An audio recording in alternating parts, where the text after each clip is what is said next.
Halo teman-teman, jumpa lagi bersama Master Fakri di channel YouTube Kotak Game. Dalam video rangkuman berita game dan e-sport paling populer pekan ini di Kotak Game. Tapi sebelum kita mulai, subscribe dulu channel YouTube Kotak Game dan nyalain lonceng notifikasi supaya kamu makin mantap. Kita masuk ke berita pertama, emblem baru segera hadir di Mobile Legends. Akhir era dari tank jungler Israel. Pada Project Next kali ini, Mobile Legends akan menghadirkan perubahan emblem yang sangat signifikan dan kabarnya, emblem baru ini akan hadir pada 27 Juni 2023. Pergantian emblem baru ini nantinya akan membawa perubahan baru dari segi landing yang ada di Mobile Legends. Jika dilihat dari perubahannya, emblem ini akan mengembalikan meta yang ada di Mobile Legends. Meta jungler tank yang saat ini sangat populer di Mobile Legends nampaknya akan segera tergantikan karena emblem jungler akan dihilangkan menjadi emblem utama. Pemain akan tetap bisa menggunakan status dari emblem tersebut namun hanya sebagai substat aja. Berita kedua, Capcom umumkan Street Fighter 6 sudah terjual lebih dari 1 juta kopi.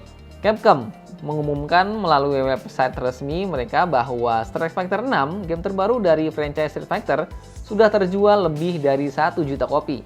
Tidak hanya itu, seri dari Street Fighter juga sudah diakumulasikan telah terjual sebanyak 50 juta kopi. Sebelumnya, Capcom optimis untuk mencapai penjualan sebanyak 10 juta unit pada Street Fighter 6. Dalam wawancara dengan Famitsu, Presiden Capcom Haruhiro Sugimoto menyatakan keyakinannya bahwa target penjualan 10 juta unit untuk Street Fighter 6 dapat tercapai. Nah, berita ketiga, sang kreator One Piece, Eiichiro Oda, umumkan hiatus selama sebulan demi jalani operasi. Sebuah berita yang cukup menyedihkan untuk para penggemar One Piece di mana sang kreator Eiichiro Oda akan hiatus selama 4 minggu alias 1 bulan dari tanggal 19 Juni hingga 10 Juli dikarenakan dirinya harus menjalani operasi. Nah, Oda pun telah menuliskan sebuah surat untuk para fans yang bertuliskan terima kasih atas support mereka selama ini. Oda menyatakan bahwa alasan operasinya adalah karena astigmatisme, sejenis kelainan refraksi yang menyebabkan penglihatannya menjadi kabur dan itu mempengaruhi pekerjaannya. Setelah banyak berdiskusi dengan editornya selama setahun terakhir, Eiichiro Oda akhirnya memutuskan untuk menjalani operasi tersebut dan berharap untuk segera kembali. Nah, berita keempat nih guys. Kabulkan keinginan komunitas.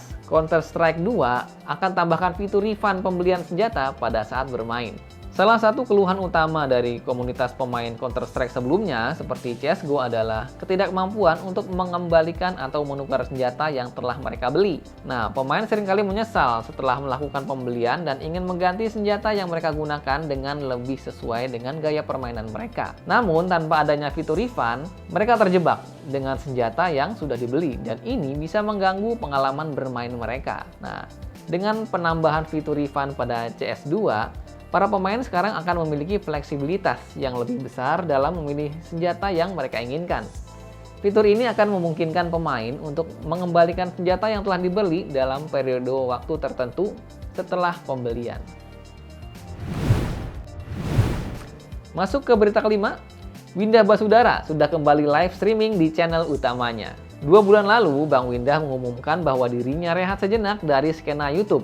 Namun akhirnya, ia membuat sebuah Instastory pada akun Instagramnya dengan memposting jadwal dirinya yang akan live kembali di akun utamanya. Hal ini sendiri disambut meriah oleh para FWB alias fans Windah Basudara.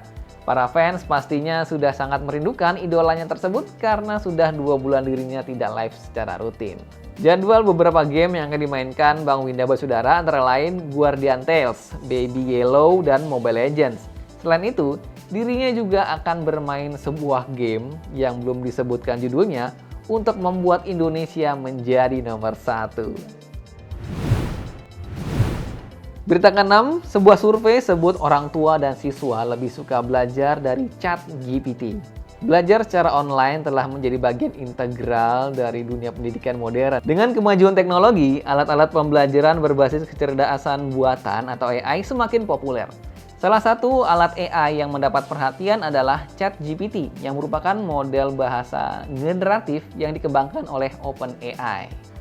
Nah, baru-baru ini sebuah survei dilakukan oleh website intelligence.com mengungkapkan bahwa orang tua murid dan siswa lebih memilih belajar dari ChatGPT daripada mengikuti bimbingan belajar secara konvensional. Hasil survei membuktikan 9 dari 10 responden memilih alat AI ini sebagai metode belajar yang lebih disukai.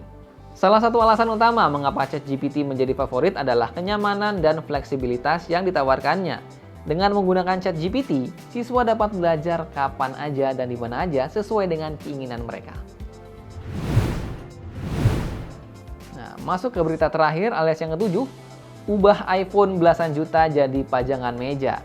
Apple umumkan fitur standby. Nah, salah satu fitur terbaru yang diumumkan pada iOS 17 adalah standby, yang mana ini akan mengubah iPhone pengguna menjadi pajangan meja ketika ngecas dalam posisi landscape. Terlebih lagi, fitur ini memanfaatkan always on display iPhone yang menampilkan waktu yang bisa dikustomisasi. Fitur ini juga mendukung berbagai sistem seperti Apple Home Control, cuaca, musik, Smart Stack, dan yang lainnya. Pada malam hari, standby juga bisa mengadaptasi menjadi low light dan red tone agar memberikan cahaya yang nyaman. Nah, itu dia 7 berita paling hype minggu ini. Berita mana yang paling ramai dibicarakan di circle kamu? Jawab di kolom komentar ya. Berita menarik lainnya bisa kamu temukan di website dan medsos Kotak Game. Like video ini kalau kamu suka, jangan lupa komen dan share ke teman-teman kamu. Sampai jumpa pada video-video selanjutnya.